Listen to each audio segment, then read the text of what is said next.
Hi everyone, I hope all of you are doing well. आज हम लोग administration law का एक बहुत ही important topic which is rule of law discuss करेंगे। रूल ऑफ लॉ एक प्रिंसिपल है, तो ये क्या कहता है, इसके क्या क्या पोस्टुलेट्स हैं, यानी कि क्या क्या मीनिंग्स हैं या प्रिंसिपल्स हैं, ठीक है, कहाँ से ये डिराइव हुआ और हमारी कंट्री यानी कि इंडिया में इसका इम्प्लीमेंटेशन कहाँ है और कैसे रिफ्लेक्ट होता है। And we'll sum up this with some important case laws, ठीक है। सो रूल ऑफ लॉ कुछ नहीं है, बहुत सिंपल है, जिसका मतलब है that there sustains a rule of law and not of man. कि रूल ऑफ लॉ कहता है कि सिर्फ लॉ ही सुप्रीम है, लॉ ही प्रिवेल करता है and there is no rule which is made by man. जो भी मनुष्य ने, जो भी ह्यूमन बीइंग ने लॉज बनाए हैं, there is no existence of those rules, right. तो बेसिकली रूल ऑफ लॉ का जो कॉन्सेप्ट है ये आर्बिट्ररी पावर। अब आप देखो ना, जहाँ पे उसने ह्यूमन बीइंग की रूल मेकिंग पावर को आउट ऑफ द व्यू रख दिया है, तो वहाँ पर दिखता है कि अभी आर्बिट्ररी कॉन्सेप्ट तो खत्म हो गया ना, कोई भेदभाव कोई अपनी चलाएगा ही नहीं। तो ये एक ऐसा जगह होगी where there will be equality among everyone, there will be equality before law and सिर्फ law prevail करेगा। You know, this is what rule of law states. So ये जो वर्ड है, ये जो एक्सप्रेशन है रूल ऑफ लॉ, ये French maxim which is ला प्रिंसिपल डी लीगलाइट, इससे डिराइव हुआ है। तो ये मैक्सिम याद रखना। ये जो एक्सप्रेशन है, ये जो प्रिंसिपल है रूल ऑफ लॉ का, ये एक गवर्नमेंट को डिनोट करता है, एक ऐसी गवर्नमेंट जो कि इंटायरली होलसमली लॉज पे बेस्ड है, यू नो, कानून पर चलती है, ना कि किसी इंडिविजुअल की पावर पर या इंडिविजुअल के बनाए हुए रूल्स पर, ठीक है। सो आई होप आप लोगों को एक बेसिक आइडिया हो गया होगा कि रूल ऑफ लॉ हमें किस तरफ इंडिकेट कर रही है या हमें क्या बताना चाह रही है। सो गार्नर जो कि एक जूरिस्ट है, उन्होंने बताया है कि रूल ऑफ लॉ कुछ नहीं है, it's just a synonymous term है ये to the law and order. हम लोग बोलते हैं ना, there sustain the law and order, ये लॉ एंड ऑर्डर प्रिवेल करना चाहिए। तो लॉ एंड ऑर्डर जो टर्म है उसका सिनोनिमस है ये रूल ऑफ लॉ का एक्सप्रेशन, ठीक है। जो रूल ऑफ लॉ का कॉन्सेप्ट है ना, इसको डेवलप किया था प्रोफेसर डाइसी ने। तो डाइसी का क्या कॉन्सेप्ट है रूल ऑफ लॉ का, उसको देख लेते हैं। तो Dicey is known as a main exponent of this concept, right.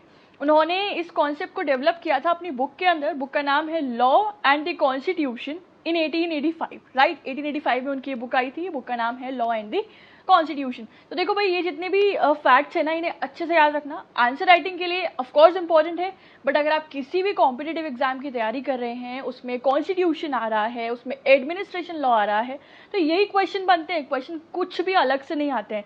Simple आएगा कि रूल ऑफ लॉ के प्रोपाउंडर कौन है, डाइसी हैं। डाइसी ने किस बुक में इसका जिक्र किया था, that is law and the constitution. वो बुक किस ईयर में लिखी गई थी, 1885 में, ठीक है। पर एक बात है यहाँ पे कि भले ही डाइसी इसके मेन एक्सपोनेंट माने जाते हैं, बट इस डॉक्ट्रीन का ओरिजिनेशन आया था बाय सर एडवर्ड कुक। तो कई दफ़ा हम लोग ये फैक्ट्स को नहीं समझते हैं या इन्हें मिस इंटरप्रेट कर जाते हैं, और अगर हमारा ऑब्जेक्टिव बेस्ड पेपर है तो वहाँ पर हम अपना मार्क लूज कर देते हैं। तो यहाँ पे हमें स्ट्रांग रहना है और सही आंसर देना है। डाइसी इसके मेन एक्सपोनेंट थे या प्रोपाउंडर थे, लेकिन इस एक्सप्रेशन का, इस कॉन्सेप्ट का, इस डॉक्ट्राइन का ओरिजिनेशन हुआ है सर एडवर्ड कुक के द्वारा, ठीक है। उम्मीद करती हूँ जो भी ये लेक्चर देख रहा है अब नहीं भूलेगा।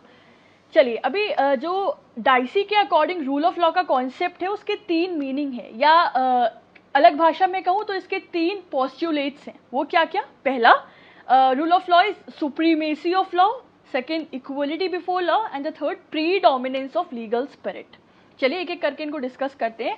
तो पहला रूल ऑफ लॉ का डेराइवेशन है कि ये सुप्रीमेसी ऑफ लॉ की बात करता है, that the law of the land should be supreme. जो भी कोई भी लैंड है, कोई भी कंट्री है, कोई भी स्टेट है, उसमें अगर कोई लॉ है तो वो लॉ सुप्रीम होना चाहिए, उसकी प्रीडोमिनेंस होनी चाहिए, and it should govern all the entities and all the people with in that particular area, state और कंट्री, ठीक है।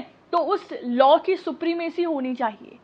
किसी भी तरह की, किसी ह्यूमन बीइंग की, किसी ग्रुप की कोई भी आर्बिट्ररीनेस, कोई भी तानाशाही, कोई भी भेदभाव जैसी कुछ भी चीज़ नहीं होनी चाहिए। There shouldn't be any wide discretionary powers which are enjoyed by the various functionaries of government, कि भाई हमने एक ऐसी फॉर्म ऑफ गवर्नमेंट बना रखी है जहाँ पे कुछ पर्टिकुलर फंक्शनरीज को, डेलीगेट्स को एक्सक्लूसिव पावर है कि वो कुछ अलग ही तरीके से अपने रूल्स बना सकते हैं, अपने अकॉर्डिंग गवर्नमेंट को चला सकते हैं। तो नहीं, ऐसा कोई भी प्रेवलेंस नहीं रहता है रूल ऑफ लॉ के according. There is just the supremacy of law.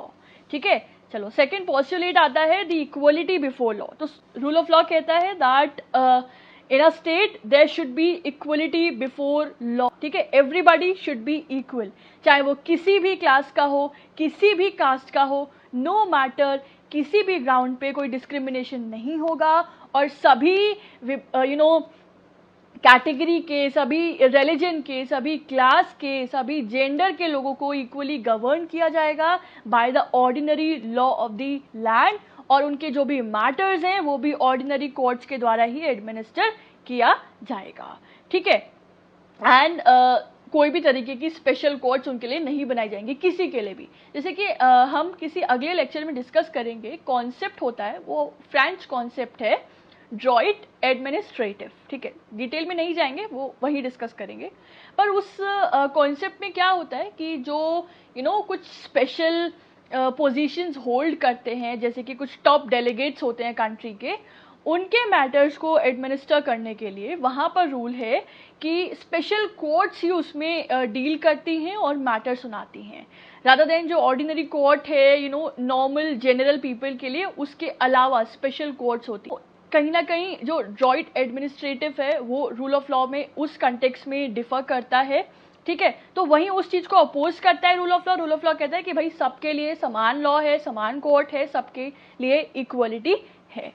Right, देखो यहाँ पे मैंने ये मेंशन किया, that's why Dicey criticise the French system. तो डाइसी ने अपने रूल ऑफ लॉ को एक्सप्लेन करते हुए इस फ्रेंच कॉन्सेप्ट को क्रिटिसाइज किया था। And the third postulate of Dicey's rule of law is predominance of legal spirit. इसका सिंपल मतलब ये है कि भाई सिर्फ ऑन पेपर ही ना लिखा हो कि लॉ में ये है, लॉ के अकॉर्डिंग ये होना चाहिए, वो होना चाहिए, वो स्पिरिट में भी होना चाहिए। जो बात पेपर पे है वो ऑन ग्राउंड भी, ऑन रियलिटी भी होनी चाहिए कि भाई अगर हमारे इंडियन कॉन्स्टिट्यूशन में लिखा है कि सभी सभी लोगों के पास फंडामेंटल राइट्स हैं, वो प्रोटेक्टेड हैं, तो वो एक्चुअल में प्रोटेक्टेड होने चाहिए। ठीक है, वो प्रिजर्व्ड होने चाहिए जो भी उनको गारंटी किए गए हैं, और अगर उनका वायलेशन होता है तो कोर्ट्स के द्वारा उसमें रेमेडी इंश्योर की जाए। So there should be the predominance of legal spirit. ठीक है, तो यही है इसका सिंपल मतलब, बाकी आप लोग नोट से पढ़ लेना। ठीक है, सो देखो according to Dicey, merely incorporating the basic human right in a written constitution is meaningless until unless there is an effective machinery of enforcement. Right, the meaning is thereby the same. The next heading is कि जो अलग अलग jurist थे तो उन लोगों ने या फिलोसोफर्स थे, उन्होंने डाइसी के इस रूल ऑफ लॉ के कॉन्सेप्ट को क्रिटिसाइज किया है। किस किस ग्राउंड पे किया है वो भी देख लेते हैं, कि कई बार जो है क्वेश्चन आ जाता है that critically analyse Dicey's rule of law. तो वहाँ पर अगर हमारे पास इतना कंटेंट माइंड में तैयार है ना, तो बाकी तो भैया बहुत आसानी से आप लोग आंसर लिख दोगे। ठीक है, तो बहुत सारे जो कंटेम्प्रेरी राइटर्स थे उन्होंने डाइसी के इस कॉन्सेप्ट को क्रिटिसाइज किया। उन्होंने क्या क्या कहा, पहले उन्होंने कहा कि डाइसी ने जब अपनी बुक के अंदर इस बात का जिक्र किया, इस कॉन्सेप्ट को डेवलप किया, तो कहीं ना कहीं उन्होंने इंग्लैंड की जो रियलिटीज़ थी उनको इग्नोर किया है, और फ्रांस की जो सिचुएशंस थी, जैसे कि उन्होंने डाइसी ने इस कॉन्सेप्ट को समझाते हुए फ्रेंच के ड्रॉइट एडमिनिस्ट्रेटिव को क्रिटिसाइज किया। तो यहाँ पे कंटेम्प्रेरी राइटर्स कह रहे हैं कि उन्होंने कहीं ना कहीं डाइसी ने फ्रांस के सिचुएशन को मिस इंटरप्रेट किया है। In that context they are criticising this rule of law. Also जो ऑपोजर्स हैं, जो क्रिटिसाइजर्स हैं, वो सारे के सारे पॉस्टुलेट्स को क्रिटिसाइज करते हैं। उनका ये कहना है कि भाई किसी भी स्टेट में पॉसिबल ही नहीं है कि हम पूर्णतः डिस्क्रिशनरी पावर या आर्बिट्ररी पावर को ख़त्म कर दें। ठीक है, वो इम्पॉसिबल है। सिमिलरली इक्वलिटी बिफोर लॉ भी प्रैक्टिकल नहीं है, एंड ऑल्सो कि सबके लिए समान कोर्ट हो, सेम कोर्ट हो, this is also not correct, and this is special courts are inevitable. तो इन सारे ग्राउंड्स पे क्रिटिसाइज किया है, and I hope the things are clear. और लास्ट हेडिंग हमारे इस लेक्चर की कि रूल ऑफ लॉ हमारे इंडिया के कंटेक्स्ट में हमें कहाँ देखने को मिलता है, कैसे देखने को मिलता है।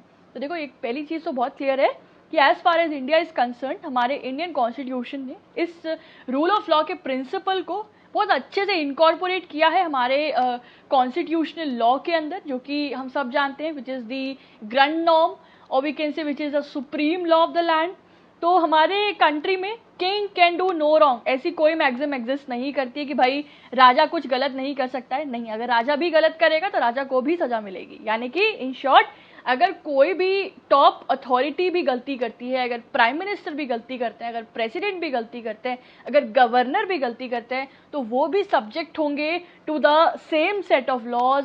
दे will also be subject to the jurisdiction of ordinary courts. उनके लिए कोई स्पेशल लॉ नहीं होगा, उनके लिए कोई स्पेशल कोर्ट नहीं होगा।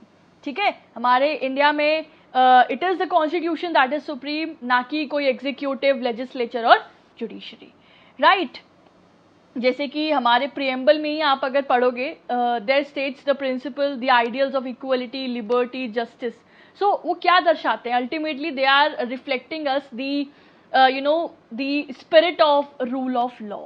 राइट, और जितने भी कंट्री में लॉज बनते हैं, रूल्स बनते हैं, रेगुलेशंस बनते हैं, they all are covered within the term law, जो कि आर्टिकल 13 में आप पढ़ते हैं। आई एम श्योर आपने पढ़ा होगा कि अगर कोई भी लॉ किसी कॉन्स्टिट्यूशन के प्रोविजंस के कंट्राडिक्टरी है या फिर डेरोगेटरी है, तो फिर वो उस पोर्शन के लिए विच इज डेरोगेटरी, वो अनकॉन्स्टिट्यूशनल माना जाएगा and court can struck it down.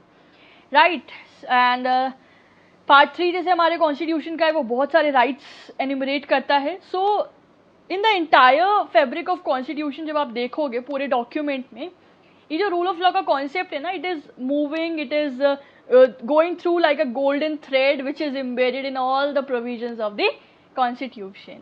Right, so we are having 3-4 cases here. Let's read them. Okay, पहला है ADM Jabalpur versus Shivkant Shukla. I am sure you all know that इसको habeas corpus case कहते हैं। इस case में एक अटेम्प्ट किया गया था कि during the emergency detention orders को चैलेंज किया गया था ऑन द ग्राउंड कि ये वॉयलेटिव हैं, the emergency orders are violative of the concept of rule of law. तो वहाँ पे भी हमें कहीं ना कहीं रूल ऑफ लॉ को प्रेवलेंस दिया गया जुडिशरी के द्वारा, उसका रिफ्लेक्शन देखने को मिलता है। ठीक है, इसके बाद Kesavananda Bharati versus state of Kerala में सुप्रीम कोर्ट ने क्लियरली हेल्ड किया था दैट रूल ऑफ लॉ जो है, ये जो प्रिंसिपल है, ये हमारे इंडियन कॉन्स्टिट्यूशन का बेसिक स्ट्रक्चर का पार्ट है। यानी कि इसे कोई भी हिंडर नहीं कर सकता है, इसे कोई भी अमेंड नहीं कर सकता है। It can not be amended by parliament under the guys of plenary powers. Right, next Indira Gandhi versus Raj Narayan. So in this case also court said that कि जुडिशियल रिव्यू जो है, when ever the courts review the powers of legislature or executive, that is also a part of rule of law. In that sense, rule of law is then and there in every aspect of our legal system. Right. Last is Bachchan Singh versus state of Punjab. क्या इसमें court ने interpret किया rule of law के terminology को, expression को। Court ने कहा कि it states that law arbitrary नहीं होना चाहिए, इरैशनल नहीं होना चाहिए, डिस्क्रिशनरी नहीं होना चाहिए, rather it should be based upon reasons, it should be based upon righteousness, it should be based upon fairness and ultimately the justice. Right, so with this guys we are done with rule of law. बहुत simple सा है, पता है, बहुत अच्छा सा है, और आप लोगों को क्रक्स पता है ना, तो अच्छे से आंसर लिख सकते हो, और कंटेंट तो फिर यहाँ आपको मिल ही गया है। And it I feel this is more than enough. इससे ज़्यादा क्या लिखोगे? प्री के लिए भी तैयार है, यानी कि अगर कोई ऑब्जेक्टिव बेस्ड एग्जाम है एंड थियोरी बेस्ड तो आप लिख ही सकते हैं। ठीक है, चलिए मिलते हैं आपसे किसी अगले इम्पॉर्टेंट लेक्चर के साथ। Till then everyone, take care of yourself, have a very good day, thank you so much, bye bye.